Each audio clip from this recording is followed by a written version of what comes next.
Hi everyone, welcome to Wandering DMs. I'm Paul. And I'm Dan, and today on Wandering DMs, we're going to be talking about the legacy of digital tools for Dungeons and Dragons, like from Wizards of the Coast or possibly other firms. Maybe you're old enough, maybe you've played D&D long enough that you remember things like the AD&D core rules or the CD of character generation software that came with the third edition hardcover books, or other things like that. And we'll be talking about where we think Wizards might go in the future with those kinds of things. All that and more today on Wandering DMs. But before we get into that, let me just remind everyone that immediately after the show at 2 p.m. Eastern, we will be going over to our Discord server for a private after-party chat with all of our patrons on our Discord. If you would like to join us for that, all you have to do is become a patron, which you can do at patreon.com/wanderingdms. Yeah, one of our favorite parts of the week.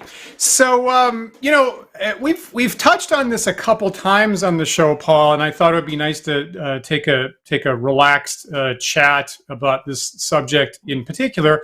And of course, it's something fairly close to us because, as we've said a couple times, Paul and I met when we were in gaming software, and so we're both coders and software people, and so we track and have brushed up against these projects, frankly, a couple times.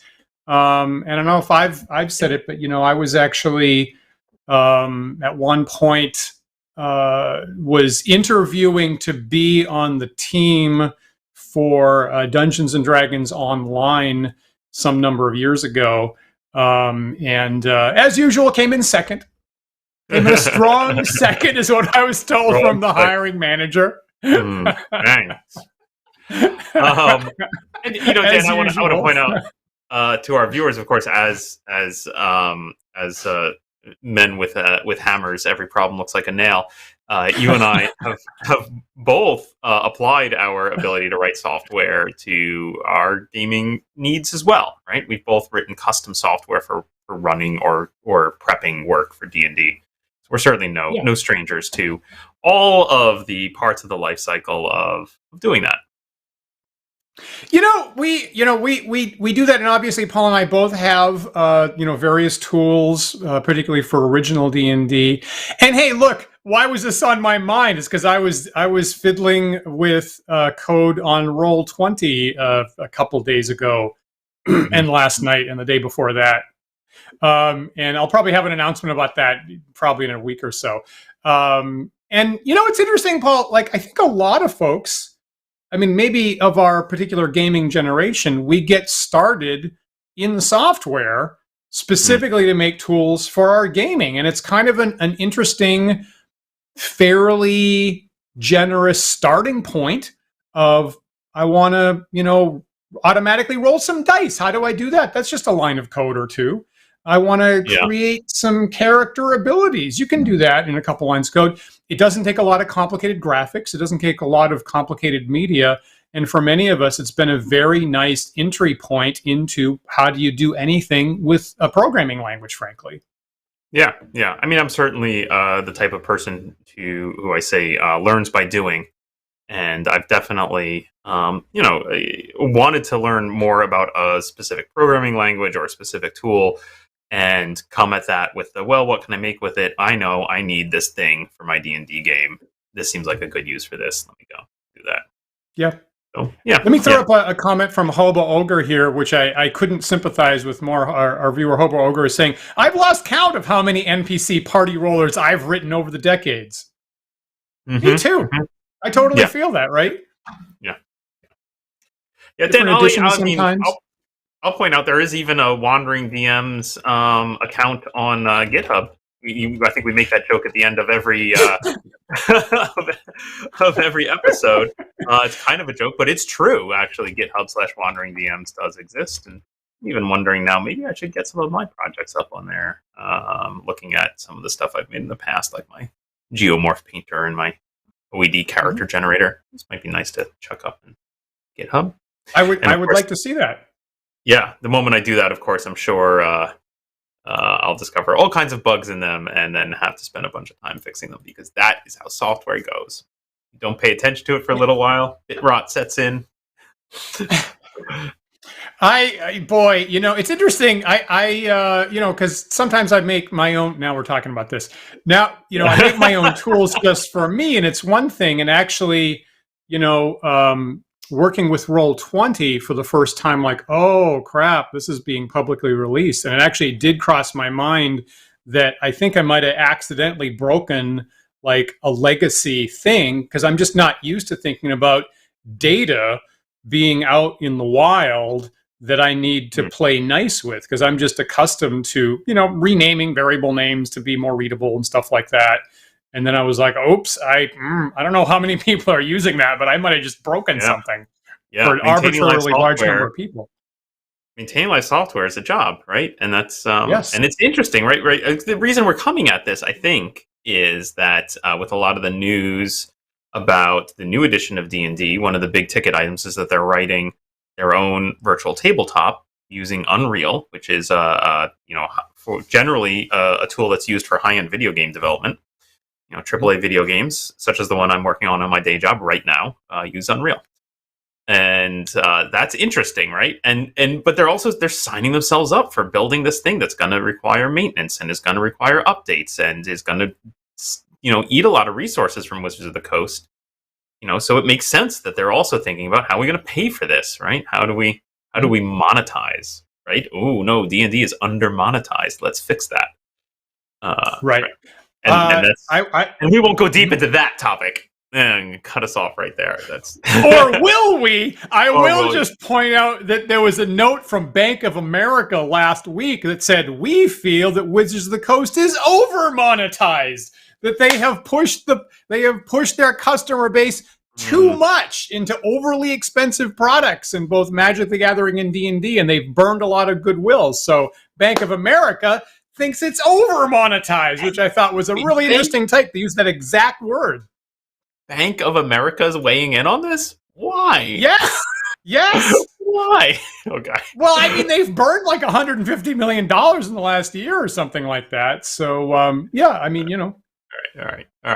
Well, let's narrow in. Let's talk about the software, Dan. That's what we're here for. You and I are software experts. We're D&D experts. Let's talk about D&D software. What's the earliest, and of course, it's on our mind because Wizards has, I'll say, an interesting track record with software tools intended to support D&D. What's the earliest like official or commercial product that you can think of to support that? My head always goes to the Gold Box DM's Assistant. Which I'm sure I ran on some old DOS boxes. Was that made by SSI? I assume it had at least the same trade dress as the games, right? But it was a kind of, it was very text driven. It would do things like generate encounters or generate characters. Not a lot, frankly. It didn't do a lot. In retrospect, my strongest memory of it, holy cow, I'm just so going to age myself here. My strongest memory of it was running it to generate encounters. So it would create a stat block, like your standard AD&D stat block, printing that out on my dot matrix printer and like cutting them out so I could paste them onto the handwritten notes I had for a whatever adventure I was working on, and then have one single document that looks at least slightly formatted like a real module. Yeah. Yep. Totally feel that. Yeah. Even at that time, I think not clever enough at that time to have figured out like word processing software or anything like that. Like literally, I remember handwritten, like, college rule paper notes about the locations, and then like a glued on cut out from a dot matrix printout of a stat block. Yeah. Oh boy. I feel that. As an aside, I will say that, of course, TSR's science fiction game that was, published at the time, Star Frontiers, its, in-game dress was to have the in-game documents actually appear to be written on dot matrix printers, because, of course, that's what computers and technology looked like at the time. So if you are making material for Star Frontiers, you have to go and now you have to make facsimiles of dot matrix printers so that it looks like the futuristic stuff in Star Frontiers. Oh dear.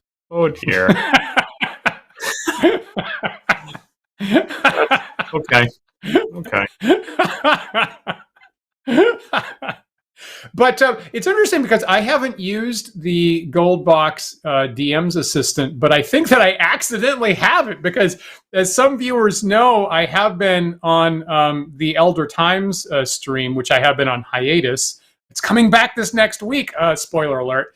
I have been playing through the Pool of Radiance game, which is part of a Gold Box collection that appeared on Steam for the first time last year. And when you get that, you get a whole bunch of titles. And I think that I actually might have that DM's assistant in my Gold Box collection on Steam by accident. And I haven't had time to open it up or look at it. But I think I actually have it on my Steam account right now. That's hilarious. That is absolutely hilarious. I don't know. It's not a game. Yeah. But it kind of looked like one, right? Like, it did kind of look like one, yeah, because it was in the same dress. It was definitely sorry, I'm trying to get an image of yeah, it me here too. but it clearly there we go. There you go. Definitely made by SSI. So Yep. Yeah. And look at that. Note that it was called Volume 1 Encounters, right? They clearly had aspirations for more, clearly. This might be a theme for today's show, Paul. Oh dear. 1 to 10, how useful the volume 1 of that was for you? I give it a 3. Oh, okay. Ooh. Did you? So you never used it, Dan? No, I haven't. No, I haven't. No. Yeah. What it was able to do was very limited, and it didn't have the integration with other software that one expects. Hell, I was going to say today, but even like 30 years ago, it doesn't have that level of integration, right? It would produce this raw text that you could maybe copy paste into something, maybe, I guess, but it was hard, right? Because it was all DOS based. Get information from one application to another was not trivial. Right. Like I said, I was literally, kind of doing the super analog method of printing it out and cutting it out with scissors and gluing it in with tape. Gluing it in with glue, rather, and just like, it was, it wasn't great. Interesting. Great. Generate your own encounters for the AD&D tabletop play. Over 1,000 separate encounters provided. Right. So it would roll on the tables, and it would generate the stat block, right? So it was at least doing a lot of the cross-referencey stuff for you, right? Especially if you wanted to generate a fairly complex encounter with treasure and etc. It would do all this, had all the tables from AD&D built in, and you just, plunk, plunk, plunk, roll this table, and it would spit some stuff out. Interesting. Yeah, not bad, right? I will point out that is a product, right, not directly from, at the time TSR was the company that made D&D. So from SSI, not directly managed by TSR. Really? Now I'm wondering what the business connection was, because as I'm saying that out loud, in order for it to be able to do all the things I just said, obviously it had to have some of the content of D&D encoded into it, right? Which has always been an issue. Right, and right, how much of the content of D&D can I, as a third party, include in this ancillary product? Well, I'm sure. So obviously, they licensed that from TSR, and obviously SSI had the relationship for the other Gold Box stuff. So I'm sure it was pretty clear path to licensing that. You'll note the text on the right of this image here says over 1,000 monsters and characters, including all monsters from the official AD&D Monster Manual and Monster Manual 2. Not Fiend Folio. What about the Fiend Folio? What about the Fiend Folio? Where's my Flump and my Zerai? Nope. Huh? What? Huh? So my question on this is, I wonder where the idea for that product was born. I'm assuming that someone at SSI came up with the idea for particular games. Was someone at SSI saying, I would love to have an encounter generator. Can we get a product for that? Or was it TSR saying the same thing? Here's my instinct. This is pure speculation on my part. Everyone, this is not a true story. What I'm going to tell you is a thing that I am just making up in my head right now. But here's how I bet this went. I bet you someone made a version of this that was maybe a little clunkier, but did the job for their own campaign. They probably worked at SSI or something like that, right? And then, and at some point, somebody said, "Hey, we could sell this. Hey, this is we could make this into a product." I would not be surprised if that was somewhat like they're like, "Well, we did all the freaking data entry for the games, so we have all that data. Yes. I made these tables. I made this little UI just so I could use it for my home D&D game. Why not package it up and sell it?" Now, I'm a guy who actually is in favor of engineer-driven development. I feel like that observation that Paul just uttered of like, we already have this data, we already have these tools to create encounters in the games. We are approximately 1 week away from an actual product we could release. That's an observation that pretty much you need to be on the engineering side to have that of like, what is a simple feature that we can add or a simple product we can create from our current resources? And I tend to feel in the modern era of designer driven development that things are a lot less efficient because of that. Okay, well, Dan's axe being ground there. Thank you, everybody for. Yeah, let me ask you. Let me push us forward a little bit here. What's the first software you remember using for? Okay, great. You're making. I hadn't thought about this in my prep, but you're with the Goldbucks. You're making me go backwards a little bit and say that. I mean, I think I'm going to count this is prior to that kind of product. If you go back in Dragon Magazine, right, it did provide a tool, a software tool that provided similar assistance to create characters or monsters. But this is obviously prior to the internet, and it's prior to delivering. It's prior to software on CDs. So what you got at one point was a code listing of several pages of basic code in Dragon Magazine that you, the reader, would have to sit down and type into your basic computer. I think it was called DM's Familiar. Pretty sure it's called DM's Familiar, and it was like a code listing. And at the time, there were whole magazines of basic programs, basic games that were delivered in magazine form that you'd have to type in was a common thing at one point. And I was delighted to see DM's Familiar, and I absolutely entered the code onto my TRS-80 color computer and used it a little bit.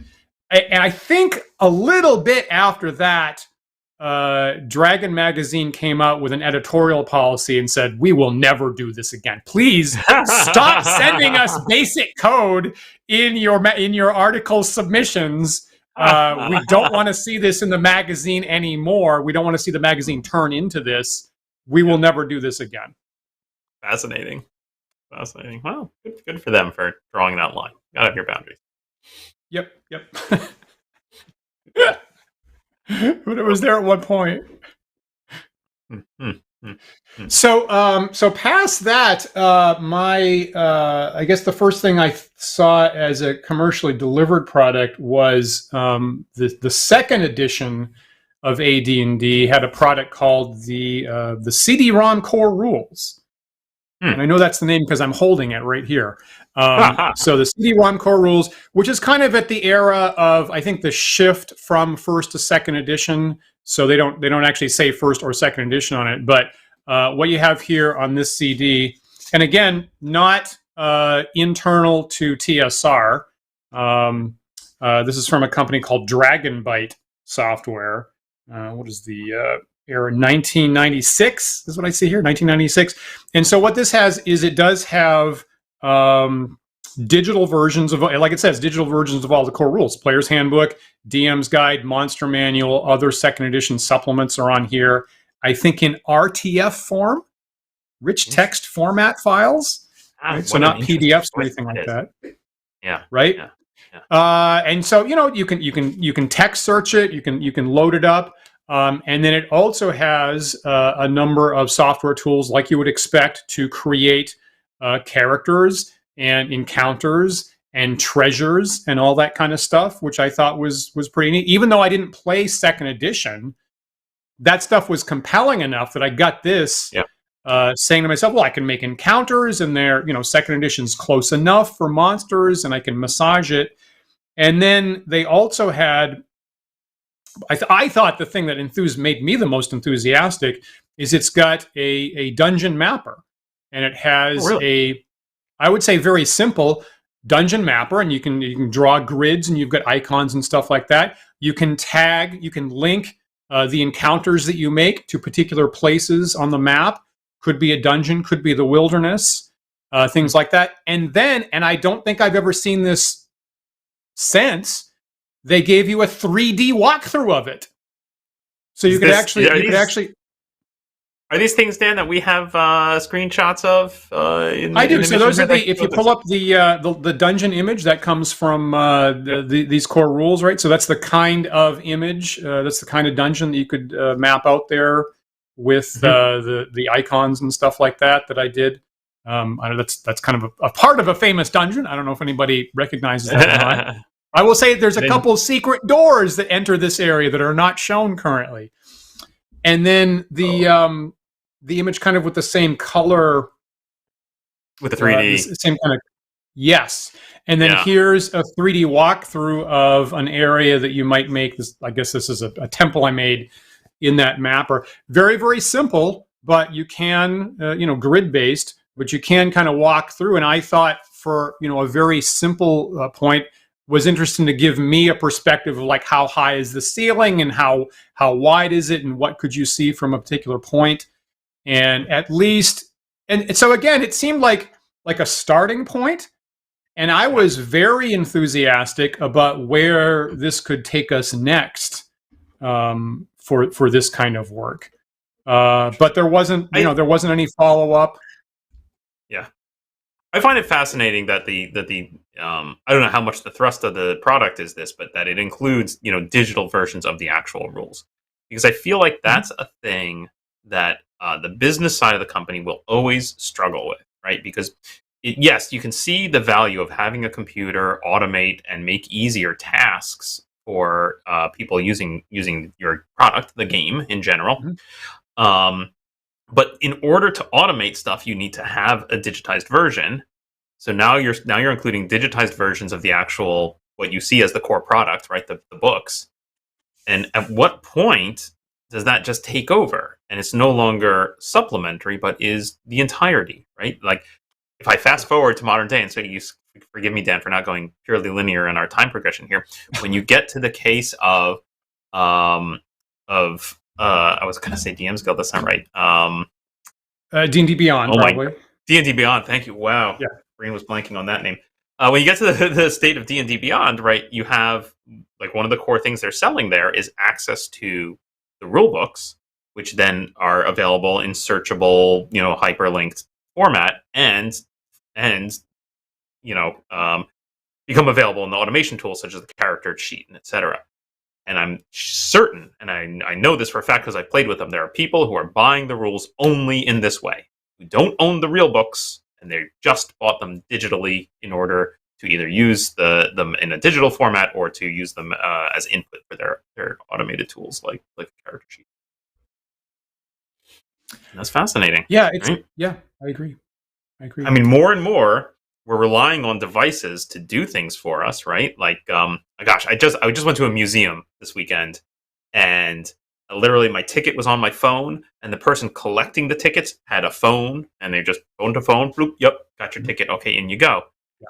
And I was like, yeah, we're getting to the point where, there's an expectation that people have these devices, and these devices are our entry point to content, products, whatever.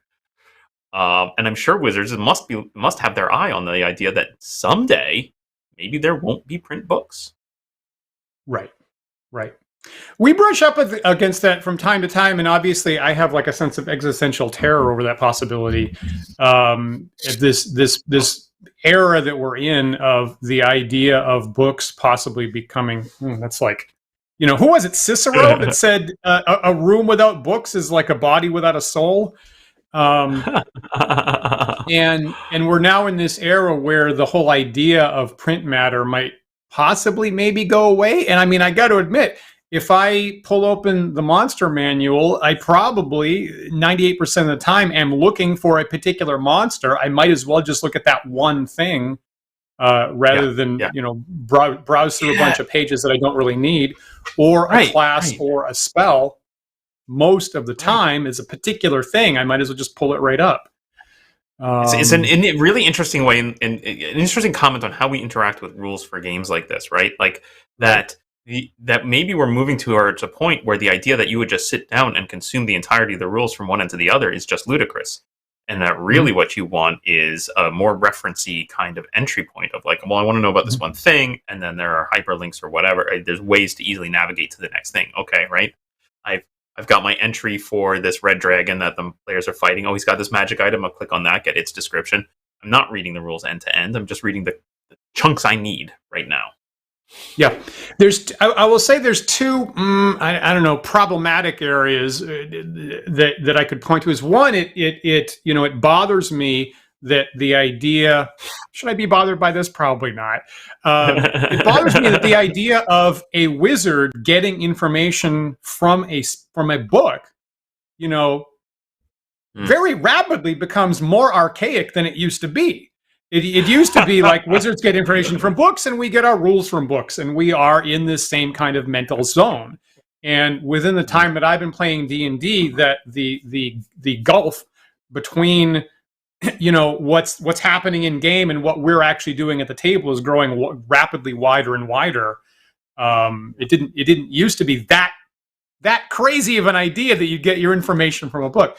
And secondly, and it's funny because this came up in a game that I was playing on Friday, that I feel is the capacity, as stuff becomes, I don't know, digitized, the limit on how much stuff can be in a body of work, goes away. Why limit yourself to 128 pages of content? Why not 200 or 500 or 1,000 or 2,000 if you're just pulling up one thing at a time? And the capacity for the DM to be on top of all that goes away. So I think that many of us have had the experience whereby the DM is not, I don't know what your power is. You tell me. It's what are you doing? You tell. I'm depending on the players to tell me what their powers are, because I can't be relied on to know what it is anymore in modern type games. Whereas at one point the DM was the source. So that's an interesting transition. I can't help, Dan, but imagine as you're talking about, the disconnect between wizards getting their arcane knowledge through books and how that's disconnected from us. I'm imagining a game setting where we play and wizards have like a magic little rectangular rock that they keep in their pocket that has all their spells in it, and they just kind of tap on it and it sends the information to their brain. And the fact is, the rock doesn't even actually have all of the spells in it. It's just connected to a network of other rocks. Maybe I can place a curse on you, Dan, to turn your stone blue and make it inert, and it'd be like the blue stone of death spell. And now you're a little. I could force you to reboot your 3 stones, Paul.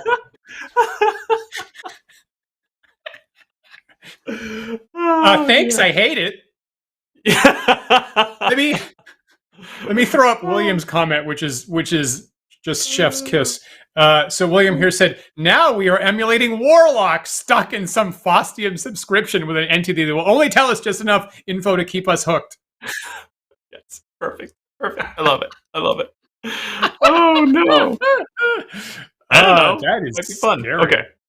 Yeah. Shut up. Okay. Okay. So Dan, let me get us back to the CD-ROM you were just showing us for the second edition era D&D tools. You used them for your games. 1 to 10, how useful was it? Well, that's interesting. Okay. Interface clunky. Super clunky.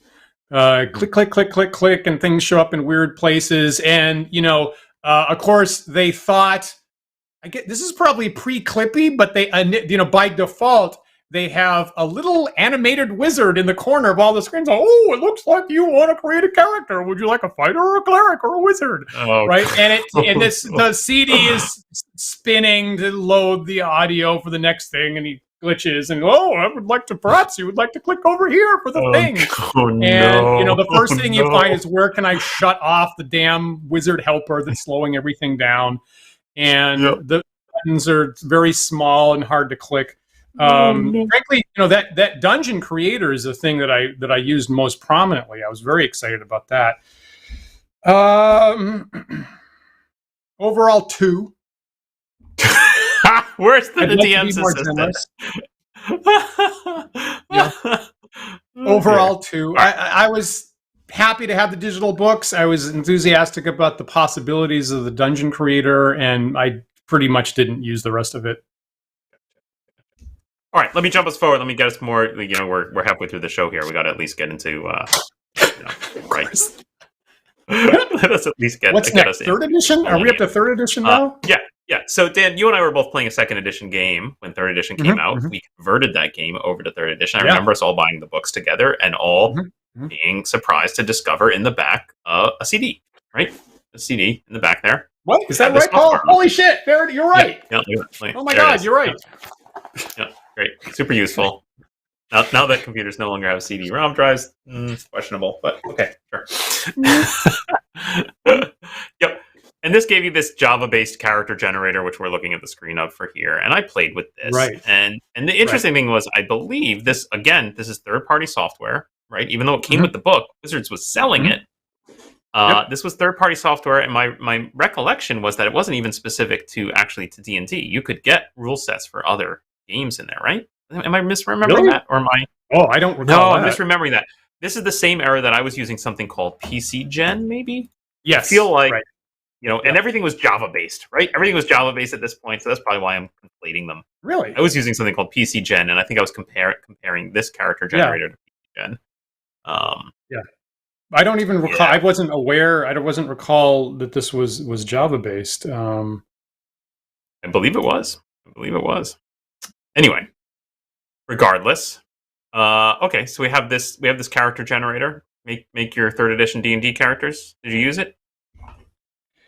Okay, now this is very highly prominent. It's very prominent on the disc that it says demonstration version 1.0, right? Demo version 1.0. So this is very marked as this is just a starter. It's just a taste, right? There'll be so much more later on, and of course, this is only a character generator. So you can make back to the DM's Assistant Volume 1 encounters here. Yeah. Volume 1. There's more coming.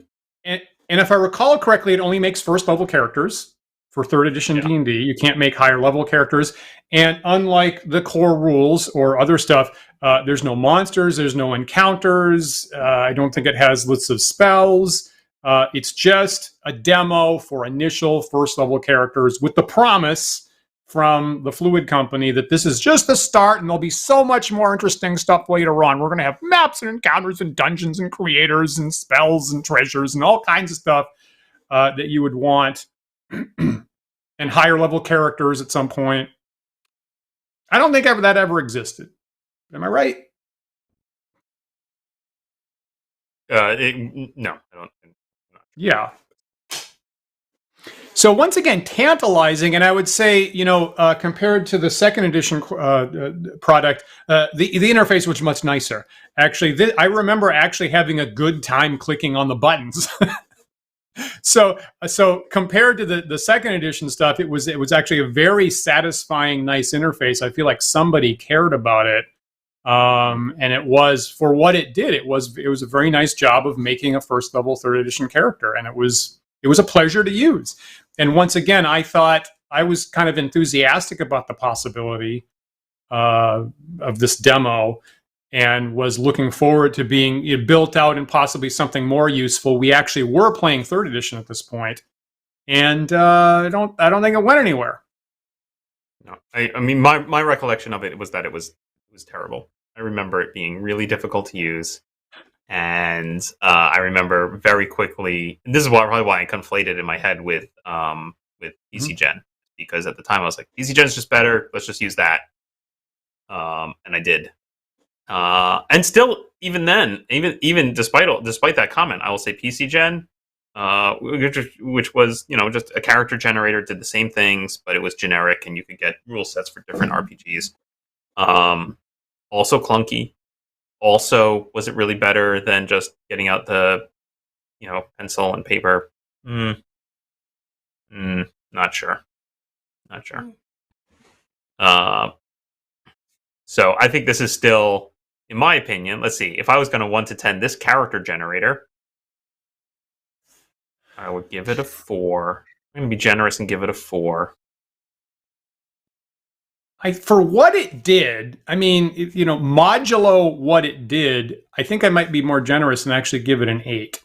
An 8? Was holy crap! Yeah, it was a pleasure to use. I would generally say it's a pleasure to use, but granted that it just makes first level characters and nothing else. That's a very limited. That's a very limited feature set.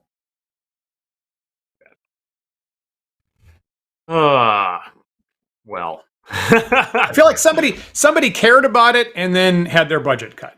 Is what it feels like.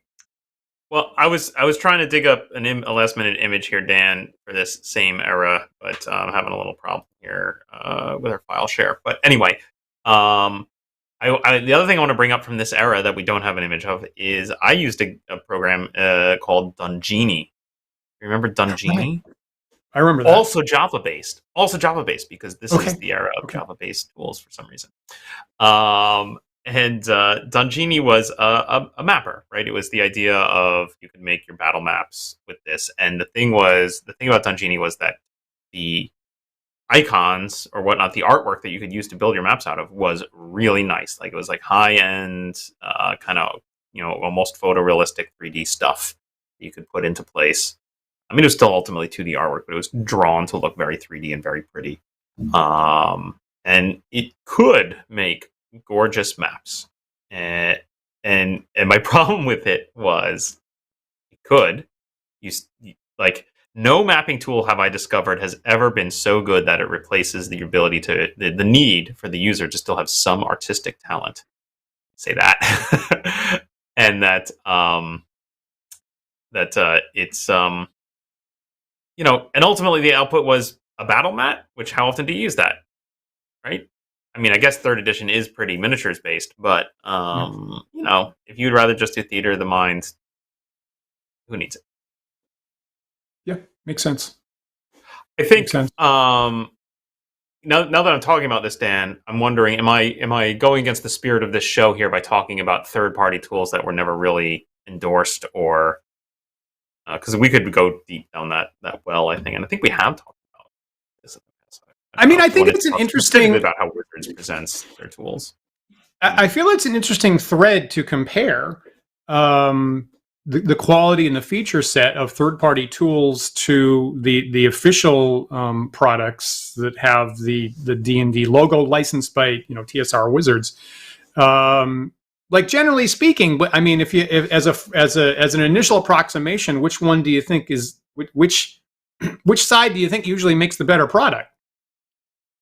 Oh, it's for sure. It's the third parties, right? Like this is what I get to. Like, right? I preferred PC Gen to the character generator that came in 3rd edition. Mappers. I was looking at Dungini for battle maps. I was also using a tool by Enbos Software called Fractal Mapper for your high level, world maps. That was a great tool. I remember enjoying that a lot.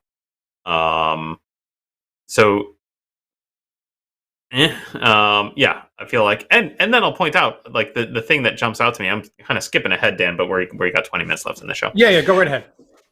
Ultimately, we get to D&D Beyond, which, frankly, I think is really good software, right? If you're playing 5th edition D&D, I have played rarely with a physical paper character sheet. Far more often, I've got a tablet or a phone with D&D Beyond out, and I'm running it through that because I think it is actually very good software. Also, until recently, third party, right? Someone built that, and it's great. It's fantastic, and it's got it's not just for the character generation, but for all the automation of the rules, right? Like it because fifth edition has such deep rule mechanics, it's nice to have them there on clickable buttons to remind you do this, or track these dice or whatever, track these abilities, Right. etc. Right? It's really leaning into the usefulness of using a computer for this stuff. Where I feel like in older editions, the character generator you were using in third edition, ultimately you were just going to print that out onto a piece of paper and bring that with you, right? Sure. You were right. Whereas with D&D Beyond, you want that running. You want that running in front of you on a device, and you're going to use that and not export it to another format. Agreed. That seems like a big transition. And I'm, there's parts of this story that I'm a little hazy on because it matches up with eras where I wasn't playing mainline D&D. I'm not entirely sure it was available for fourth edition. I have the sense that a number of these, official tools we've talked about were started by an outside, were contracted by an outside company, and then at some point TSR Wizards moved the licensee or brought it in-house and thereby destroyed it. So I think at least 2 or 3 times in their history they've taken things like the fluid character generator. I believe they brought that in-house and said we're going to manage this ourselves, and wound up just burning it to the ground, I think. Yeah. So feel free. Someone should go check sources on my very vague recollection. So here we are with D&D Beyond, and clearly the people that were making it clearly cared about it, clearly cared about players. The founder, I believe, has departed at this point. And was it just last year that Wizards bought D&D Beyond? Or was it the year before that? Pretty recent. I think it was pretty recent. 2022, maybe. Maybe one of our viewers knows and can let us know in chat when that happened. But yeah, it's pretty recent. And then there's a comment here in the chat about VTTs and using Roll20. Of course, when I was really using D&D Beyond, at first I was using it at the table on a tablet just to do the character sheet, and we were still in person. Mm-hmm. Pandemic comes along, suddenly online tools become way more important, and then I was running Roll20 for my virtual tabletop with a plugin that let me use D&D Beyond on the side. And that was really perfect for our needs at that time. We could get into like all the virtual tabletops, but I don't want to go down that road, Dan, because we have a separate show about virtual tabletops. Yep. There are lots of them. Yep. Yes, do your research, check it out. It is very interesting that Wizards is now trying to develop, in conjunction with their new edition of D&D, a custom virtual tabletop in-house that they're building alongside. So in theory, it comes out at the same time as the rules. That's fascinating. Right. And that is called, I believe that they're currently calling it Dungeons & Dragons Digital, I think is what they're calling it. And Paul, like you said at the top of the show, they're basing that on the Unreal Engine that you work with professionally. So it makes sense to me because I've visited the Wizards of the Coast headquarters a couple of times on behalf of video game companies that were working on video games that used licensed D&D content. And when you walk in there, sure, there are sections of the building that are devoted to Dungeons and Dragons and Magic the Gathering, but the parts of the building I went to were about their video game development arms, which are quite big and involved. They have a lot of engineers on staff. They're building a lot of stuff, right? Yes, okay. They also license their content out to third-party developers to make video games, but they're also building stuff internally. And so it just makes sense to me that, like, you've got the staff with this skill set. Why wouldn't you use them, right? Why not use them to build something like this? Okay. I feel like, so we've been at a company, right, that did 2D games. Again, we were at Genetic Anomalies that prominently did, collectible card games online. Great. And the people, when I first came there, they said, well, we have these great engineers. We can make a 3D, massively multiplayer online game. No problem. It'll be easy. we have so and so. He's got a PhD in 3D graphics. It'll be easy. I mean that. No. Right, not even close. We didn't have the staff even remotely close to do something like that, and the people that were saying that just fundamentally didn't know what a leap it was to a fully 3D game. Could you pull up? Okay, so our acquaintance Janelle J. Quays, that we've had, one of our favorite guests that we've had on the past, had a really long analysis of this. I think a month or two ago, she posted this on Facebook. And so, Paul, if you could pull up that giant block of text, I'm not going to read all of it. Sure. I've got a link in the description to this show on YouTube that you can go and see Janelle's very, very detailed analysis of Wizards prospects for this. And of course, this was tied into them updating the OGL. We've talked about that a bunch of times. And so it's interesting that Janelle was focusing on this aspect when a lot of us weren't, actually. Mm-hmm. And so Janelle reflects that she was working with id Software at one point to develop game resources for what they were doing, and remembers that this was a point where id was transitioning to a new graphics engine, a new fully 3D graphics engine from their 2.5D like sprite-based stuff. So she remembers previous iterations of id games had been done in the time frame of a year or less with a double handful of developers. But with this transition, this is above the red box here, it took many years and a massive increase in staff for id to finish and ship Doom 3 with that new 3D graphics engine. And it was also ultimately not well suited for making other games because it was so detailed. You had to make particular scenes and particular software just for these scenes and encounters.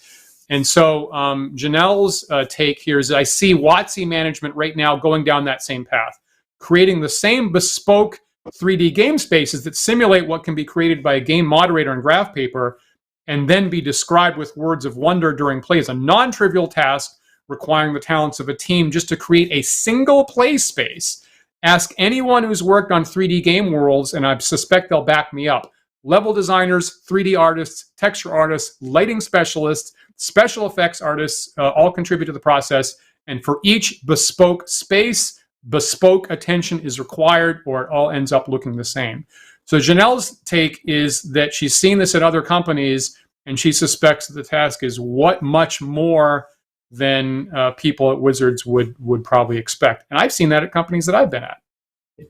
Yeah, what I'm reminded here of is another use case maybe of a digital tool for role playing, which is, I remember when Neverwinter Nights came out. I'm talking about the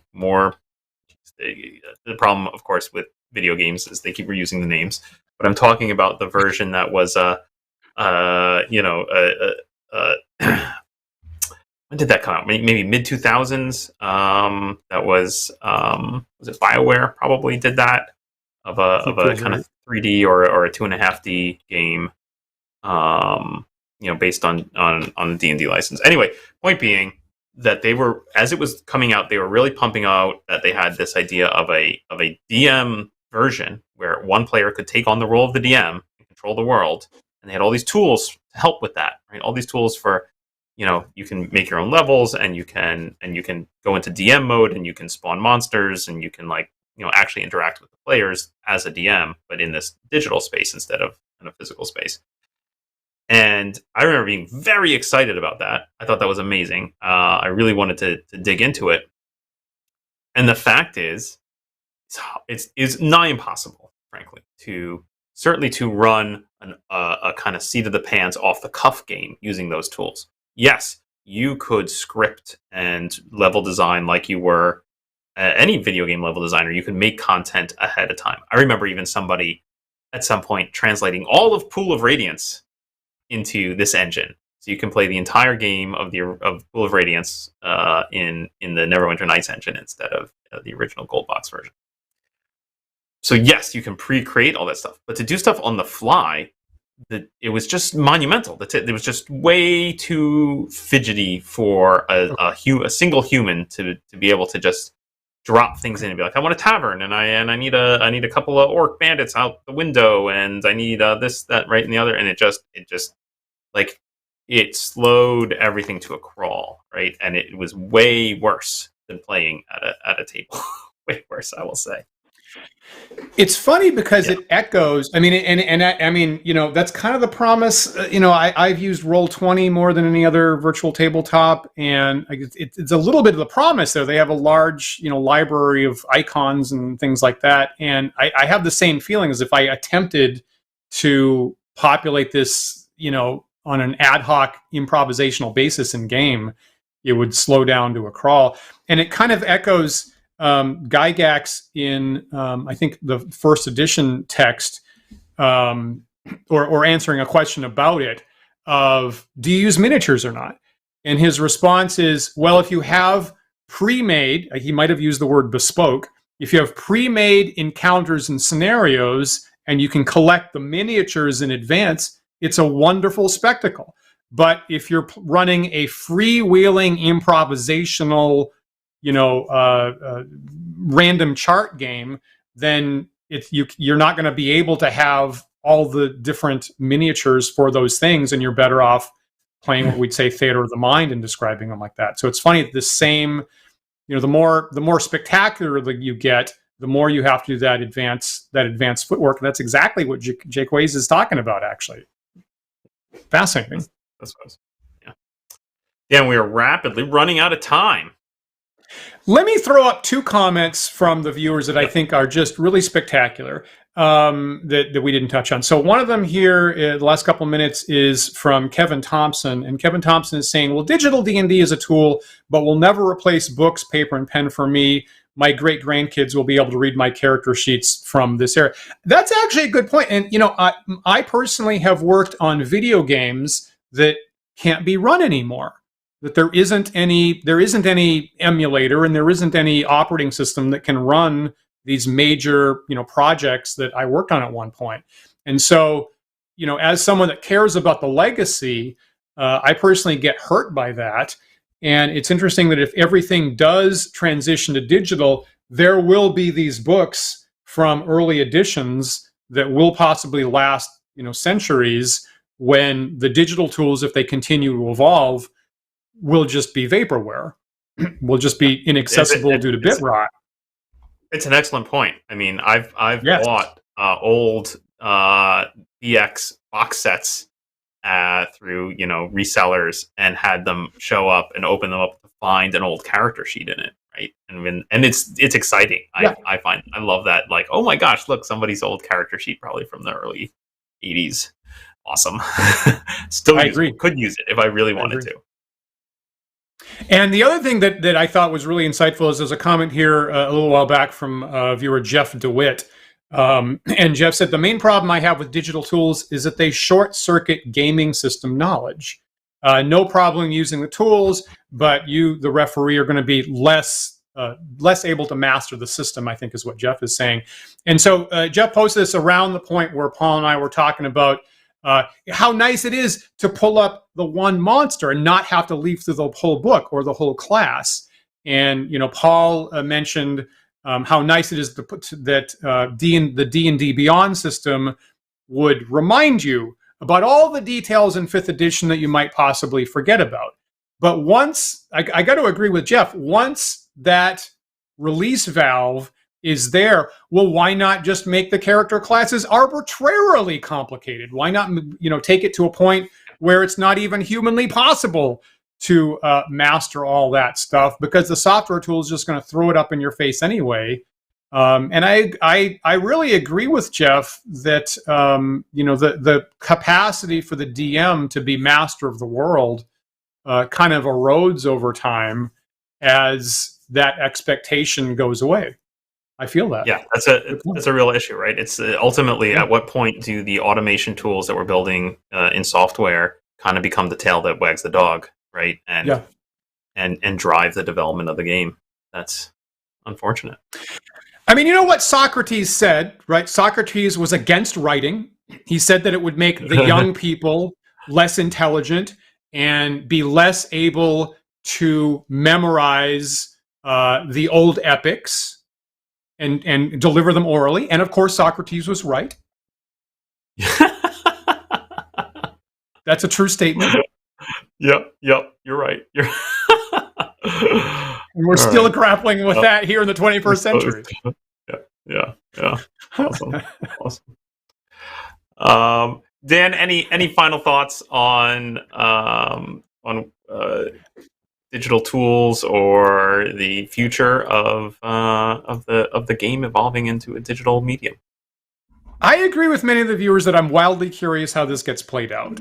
The history suggests that the risk is very large, and the chances of Wizards succeeding is probably fairly low.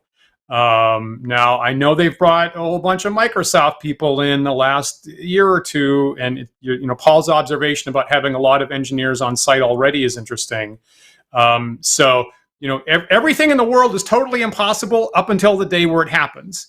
So maybe this will be the time. Maybe they have the right staff and the right plans. Their treatment of the OGL in the last month is not a good sign, not a good sign at all. So if I had to bet, I'd have to bet that it might likely not be successful. But if I'm wrong, that'll be a fascinating story. It's an adventure. So this is a ridiculous analogy for you, but over the weekend I was talking to somebody about Domino's. We happen to be not the game, but the food delivery. So do I enjoy Domino's? I have a nostalgic place for it. I will eat it on occasion. Do I consider it pizza? No, I do not. It is its own separate thing. You'll notice I never say Domino's pizza. There's Domino's and there's pizza, and they are two different things, and I can enjoy them both in their own way. Very similarly, I'm very curious to see where the new edition of D&D goes and how it evolves into a digital setting, and I'm really curious to see digital RPGs as a concept. And I want to know, not just what Wizards is doing, but who else is pushing the envelope and sort of, bringing role-playing as an activity into a digital space and really using the tools in a way that's interesting and expands the concept. On the other hand, I'm very pleased to have a cardboard box that has my favorite edition of D&D in it, and it can hold all the things I need. And so when there's a complete power outage and no internet, I can still open that box and we can still sit down and play the game that I love. Yeah. I'm also I'm also reminded by, I think it's a line from the original Karate Kid movie, I believe delivered by Mr. Miyagi. Someone remind me who the actor is, and I'm so embarrassed I don't remember who the wonderful, talented actor is. But I think the line is, you can walk down the left side of the road and be fine. You can walk down the right side of the road and be fine. But if you walk down the middle of the road, squash like a grape. So I feel that there's a large danger of Wizards trying to do both. Yep. Trying to do both might be possibly the worst of all worlds. Yep. Pat Morita is the name of that actor. Such a talented actor. There you go. Miss him a lot. So Joshua. Yeah. Oh yes, thank you. If viewers, if you have thoughts on role-playing games in a digital medium and where that's going and what doors that opens, or what ways it's a terrible violation of the very core of the activity, wherever you land on that spectrum, leave us a comment here on YouTube. Tell us your thoughts. Maybe that'll spin up a new topic for us down the road. And we'll look forward to that. And of course, remember that you can follow, and subscribe to us. We're on YouTube, Twitch, Twitter, Facebook, TikTok, and hey, GitHub. Look for our code on GitHub. Yes, and we do have the handle Wandering DMs on all those sites. So look for us there, and you'll get updates on upcoming projects. If you prefer to listen to us in audio-only podcast format, you can get those podcasts at our website at wanderingdms.com. You can also find them through various podcast carriers like iTunes and Google Podcasts and Spotify and Stitcher. If you're listening to us right now on one of those carriers and they have the ability to do so, please take a moment to rate and review our show on their site. That helps other users of that site find us, and we really appreciate it. We really do. And thanks to all the viewers in the great chat today. And of course, thanks to our patrons who support the show. And if you'd like to join our patrons, please visit patreon.com/wanderingabs. And you'll see our different tiers. In particular, access to our Discord server. And we've had a whole bunch of interesting conversations about classic D&D rules.